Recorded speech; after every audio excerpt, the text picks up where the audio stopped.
Voilà, l'autre jour, je regardais, je faisais une lecture, et je lisais dans ce que... c'est dans Luc 19, au verset 41. Je vais prendre plusieurs de lecture. La parole nous dit ainsi, Jésus pleure sur Jérusalem. Et il nous est dit ainsi, dans Luc 19, 41, comme il s'approchait de la ville, Jésus, en voyant, pleura sur elle et dit, si toi aussi, au moins, en ce jour qui t'est donné, tu connaissais les choses qui t'appartiennent à ta paix. Je dis, Seigneur, si toi, à Jérusalem, tu connaissais les choses qui t'appartiennent. Jésus pleura. Je fais une deuxième lecture qui est dans le verset 45, dans le même chapitre. Il nous dit ainsi.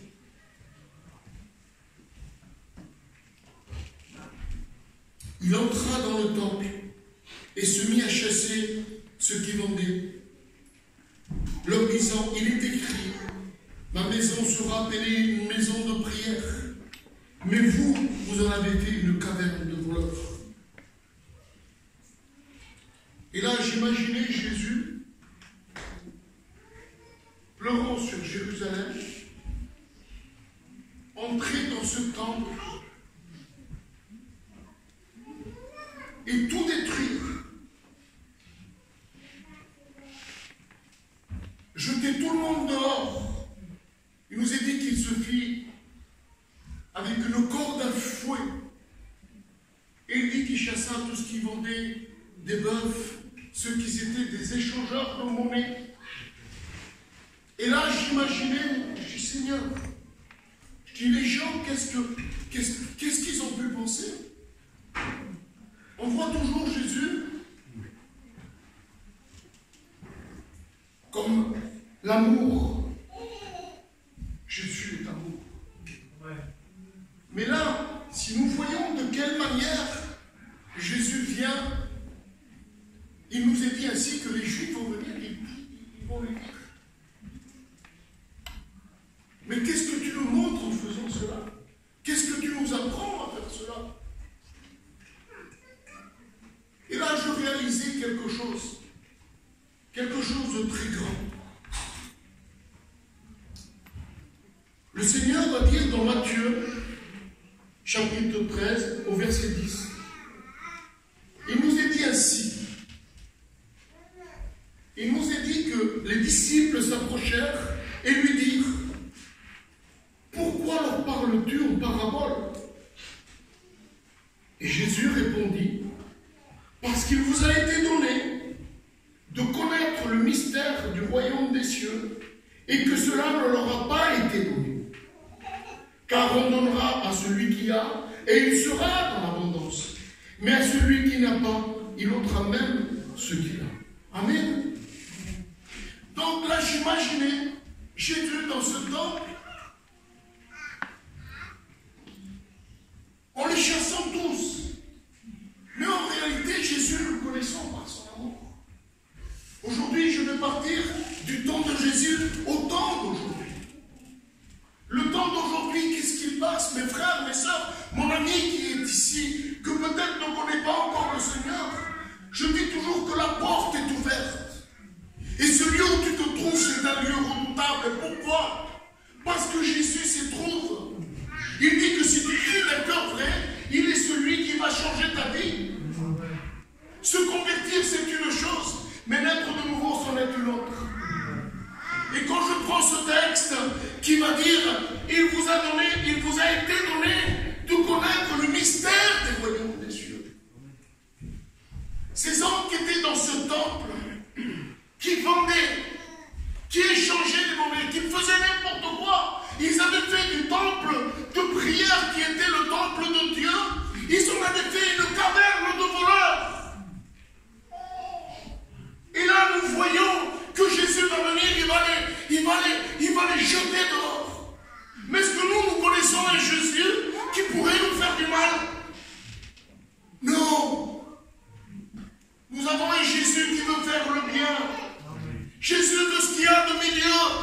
meilleur pour chacun d'entre nous.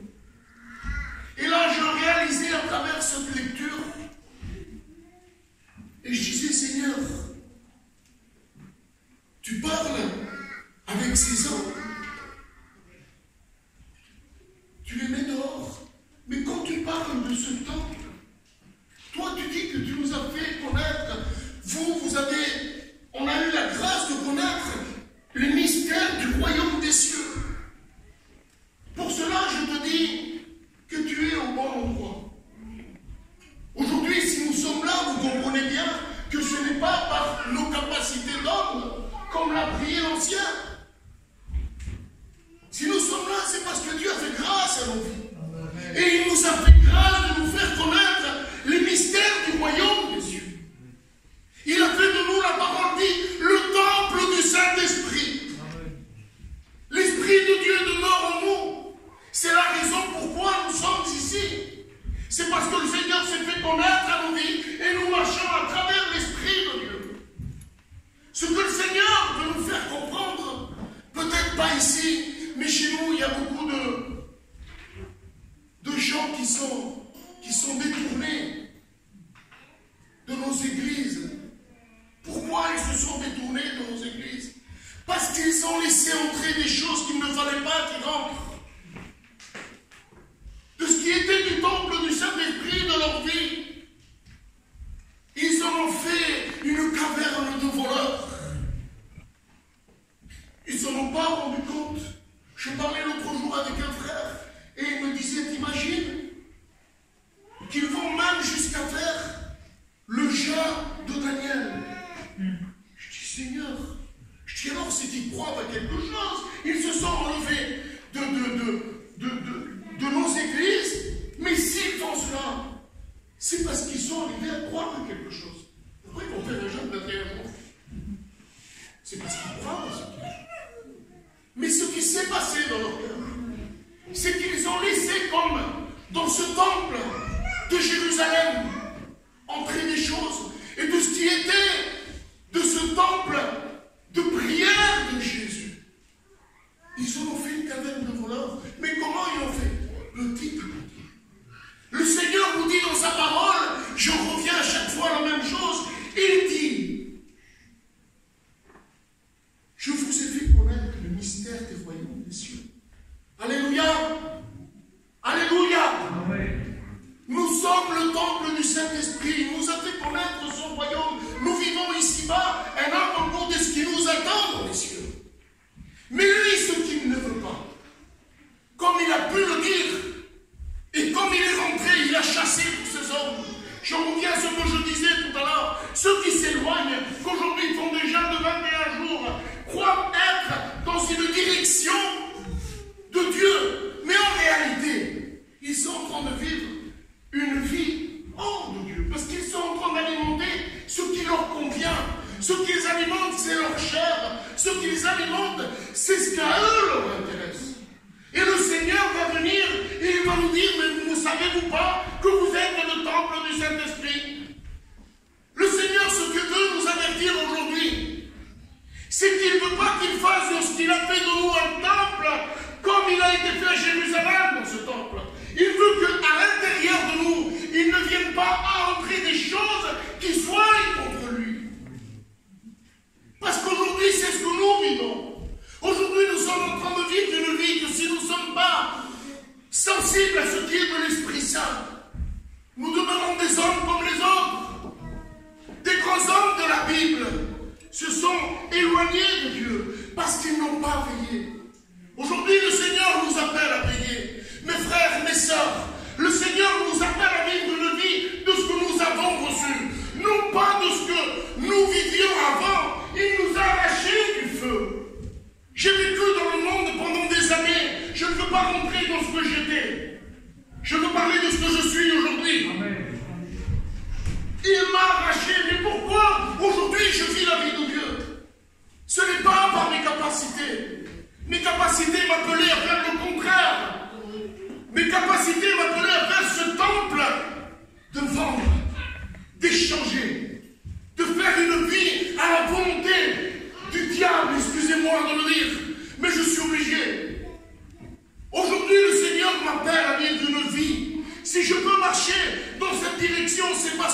animé. Je suis animé du Saint-Esprit. Et le Saint-Esprit nous amène à ce qu'aujourd'hui nous sommes ici. Le frère Didier disait tout à l'heure, j'ai pris quelques notes. Nous ne sommes plus esclaves, disait le chant. Nous sommes des enfants de Dieu. On n'est plus esclaves du monde, il nous a arrachés du monde. Nous sommes aujourd'hui des enfants de Dieu. Il disait, nous sommes des témoins que le ciel ne refermera plus jamais. Pourquoi? Parce qu'il nous a été à nous de connaître ce qui est le royaume des cieux. Aujourd'hui, mon frère, ma soeur, mon ami qui est là, les temps que nous vivons, c'est les derniers temps. Vous imaginez, nous sommes dans une salle, quand est-ce qu'on serait vu avec des masques comme ça? Nous sommes en train de vivre un temps où la Bible nous en parle, où la Bible est en train de nous avertir. J'ai noté beaucoup de choses, mais je me laisse conduire. Et il y a des choses que nous devons veiller. Aujourd'hui, qu'est-ce que je vous apprends? J'ai la barbe qui est blanche, je sors, je suis un candidat. J'ai les anciens ici qui peuvent m'apprendre beaucoup plus. Mais ce que je veux vous dire, c'est que nous sommes des hommes. Et l'homme est appelé à veiller. La parole nous l'enseigne. Veillez et priez en tout temps. Cet après-midi, mon frère et ma soeur qui est ici, nous devons être ensemble. Je vais prendre quelques tests de plus. Je vais prendre dans Jean. Dans Jean 17, il nous dit ainsi. Jean 17, 15. Voilà ce que Jésus veut de nous.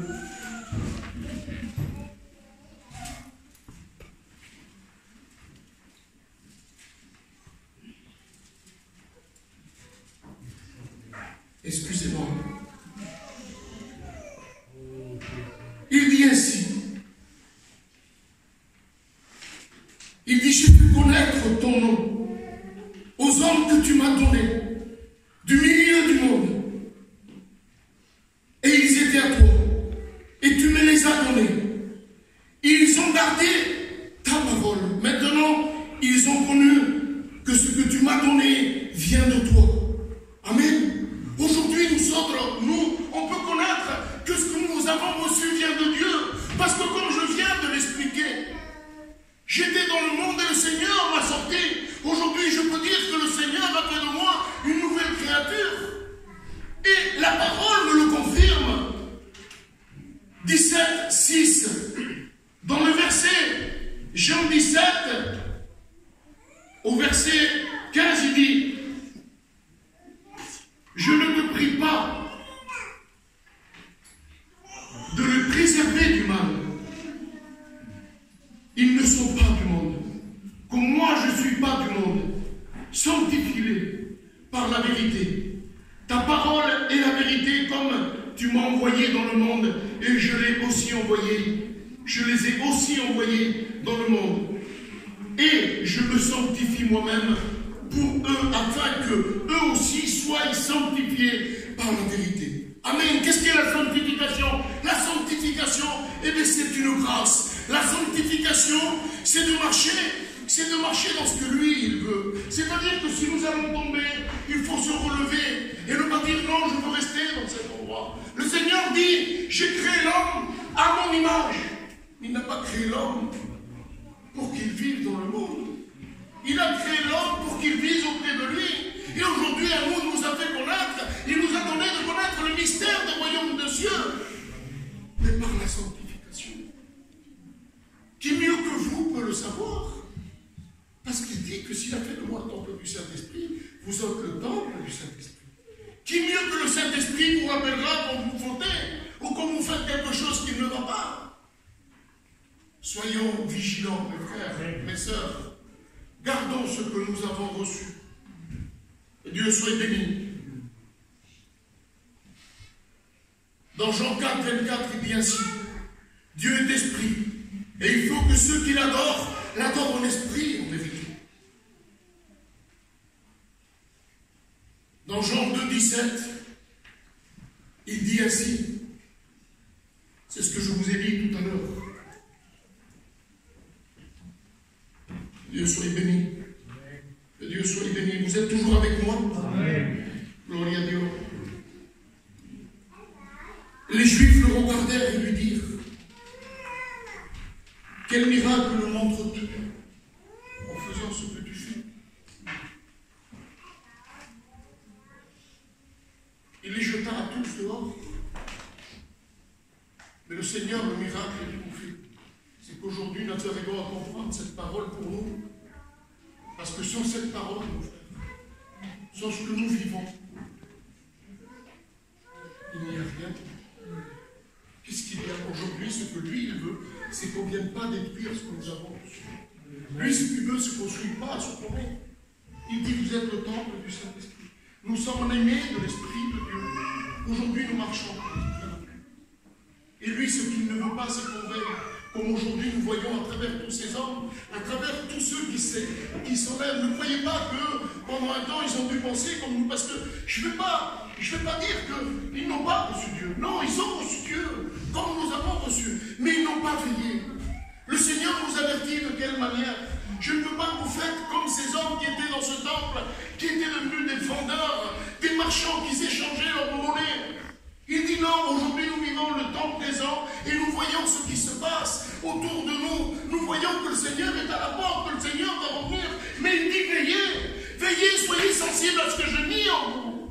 Parce que sans cela, vous ne pourrez pas voir le royaume des cieux. Je donnerai à celui qui a, et il aura en abondance. Mais à celui qui n'a pas, je ôterai même ce qu'il a. Amen. Nous devons garder ce que nous avons reçu. Amen. Vous savez ce que nous avons reçu?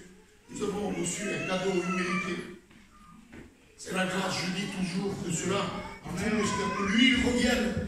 Nous devons le chérir. Nous devons le regarder, le cajoler. Nous devons surveiller à que cela prime dans nos vies. Avoir cette crainte.